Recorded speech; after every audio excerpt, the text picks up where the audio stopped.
اللہ کے پاک پیغمبر کو پہلے دن ہی اللہ نے فرمایا میرا پاک پیغمبر اقرأ بسم ربک الذی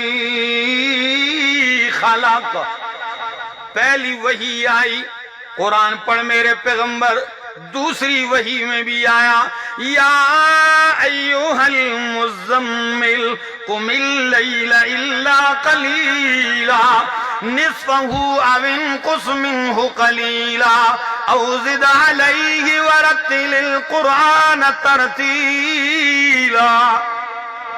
قرآن سنا میرے پیغمبر، اتلو ما اوحی الیک من الکتاب، یہ نہیں دیکھا میرے پیغمبر نے اپنے ناراض ہوتے ہیں، دوست بچھڑ جائیں گے، رشتے ناتے ختم ہو جائیں گے، بیٹیوں کو طلاقیں ہو جائیں گی، مکہ بھی چھوڑنا پڑے گا، حرم بھی چھوڑنا پڑے گا، کعبہ کی چھاؤں بھی چھوڑنی پڑے گی، زمزم کا ٹھنڈا اور میٹھا پانی بھی چھوڑنا پڑے گا، خاندان اور قبیلہ بھی چھوڑنا پڑے گا، لیکن میرے رب کا اعلان تھا کہ فَاسْتَمْسِكْ بِالَّذِي اوحی الیک من الکتاب فاستمسک بالذی اوحی الیک۔ میرے پیغمبر کعبہ چھوٹتا ہے چھوٹ جائے، مکہ چھوٹتا ہے چھوٹ جائے، اپنے چھوٹتے ہیں چھوٹ جائیں، دوست روٹھتے ہیں روٹھ جائیں، وطن چھوڑنا پڑتا ہے چھوڑ دیں، سب کچھ چھوڑ دیں میرے پیغمبر،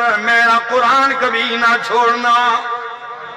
فاستمسک، استمساک کا معنی ہے زبردستی زور کے ساتھ قرآن کو تھامے رکھ، اور یہی وجہ ہے سارا مکہ جب مخالفت پہ آ گیا، سرگودے والوں سارا مکہ مخالفت پہ آ گیا، اور سچا ساتھ دینے والا ابو طالب بھی وفات پا گیا، اور ام المومنین خدیجۃ الکبریٰ رضی اللہ تعالی عنہ جس نے اپنا مال، اپنی جائیداد، اپنی ساری تجارت آپ پہ قربان کی، جب وہ بھی فوت ہو گئی، نبوت کے اعلان کا 10واں سال ہے، شوال کا مہینہ ہے، رمضان المبارک کے بعد کا عید والا مہینہ، عید الفطر کا مہینہ ہے، اللہ کے پاک پیغمبر مکے سے چلتے ہیں، 95 کلومیٹر کا سفر طے کر کے طائف پہنچتے ہیں۔ کتنا؟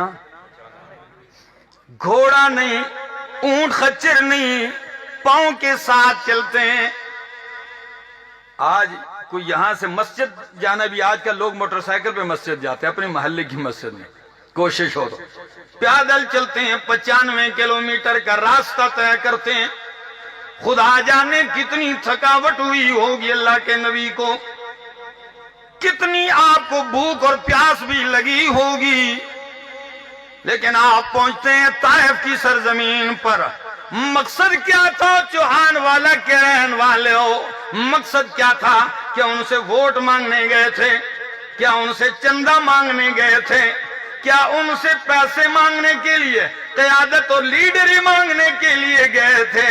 نہ میرا دوست، میرا مصطفیٰ چل کے اکیلے جب پہنچتا ہے، بنو ثقیف کے 3 سردار اکٹھے بیٹھے ہوئے ہیں اپنے حجرے کے اندر، اللہ کے پاک پیغمبر جب داخل ہوتے ہیں اندر، ان میں سے ایک لگا ہوا ہے کعبے کا غلاف سی رہا ہے، اور 2 ساتھ بیٹھے ہوئے۔ خدا را میرا وقت تھوڑا ہے، مضمون بہت اہم ہے، ذرا عبرتیں دیکھیے، ذرا سبق دیکھیے، ویسے ہی میرے سامنے قرآن نہیں آ گیا، یہ تاریخ ہے دکھوں کی، تکلیفوں کی، قربانیوں کا ایک لازوال سلسلہ چلتا ہے۔ میرے محمد جب پہنچتے ہیں، کہتے ہیں او طائف کے سرداروں، تینوں بھائی بیٹھے ہوئے ہیں، فرمایا میں اللہ کا رسول ہوں، مکے والوں نے میری بات کا انکار کر دیا ہے، میرے راستے روک دیے ہیں، میری دشمنی پہ اتر آئے ہیں، میرے قتل کی تدبیریں کرنے لگے ہوئے ہیں۔ لوگوں میں تمہارے پاس اللہ کا پیغام لے کے آیا ہوں، اللہ کی توحید سنانے آیا ہوں۔ توحید سنانے کی دیر تھی، سارے دستور پیچھے چھوڑ دیے انہوں نے، اپنی ثقافت بھی پیچھے چھوڑ دی۔ عرب مہمان نواز ہوتے ہیں، آج مہمان نوازی کا بھی ان کو خیال نہیں آیا۔ آج ان کو ایک پردیسی کا بھی خیال نہیں آیا، آج ان کو ایک معزز مہمان کی گفتگو کا بھی خیال نہیں آیا۔ جٹ ایک دم کہنے لگا، پہلا بول کے کہنے لگا کہ اللہ کو آپ کے سوا کوئی اور نہیں ملا نبی بنانے کے لیے۔ اللہ اکبر۔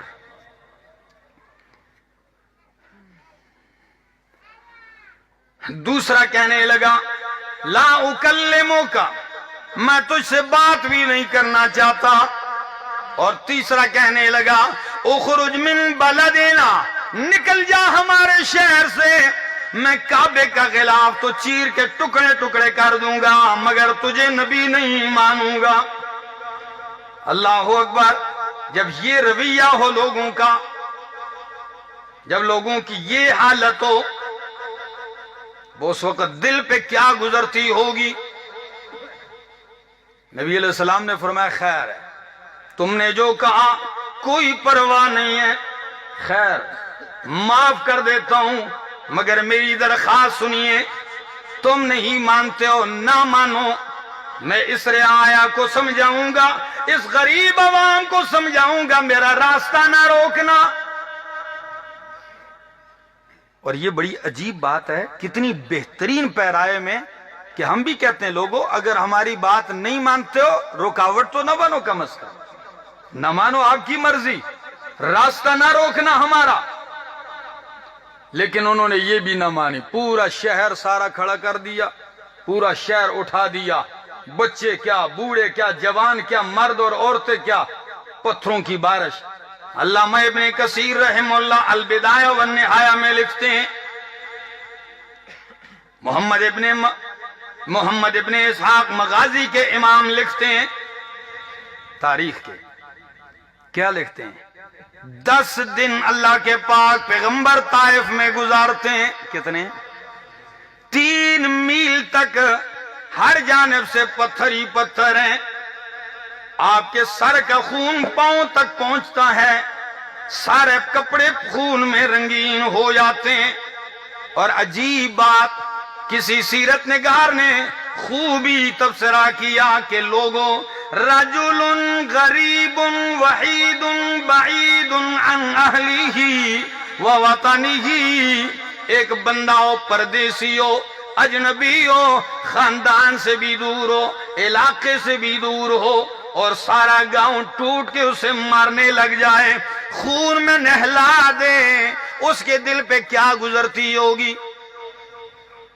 اکیلے تھے اللہ کے نبی، پورے شہر نے مارا پتھر، کیا گزری ہوگی؟ صحیح بخاری کی حدیث ہے، ام المومنین صدیقہ کائنات فرماتی ہیں میں نے پوچھا اللہ کے حبیب سے یا رسول اللہ کیا پر احد کے دن سے بھی زیادہ کوئی سخت دن گزرا ہے کہ نہیں؟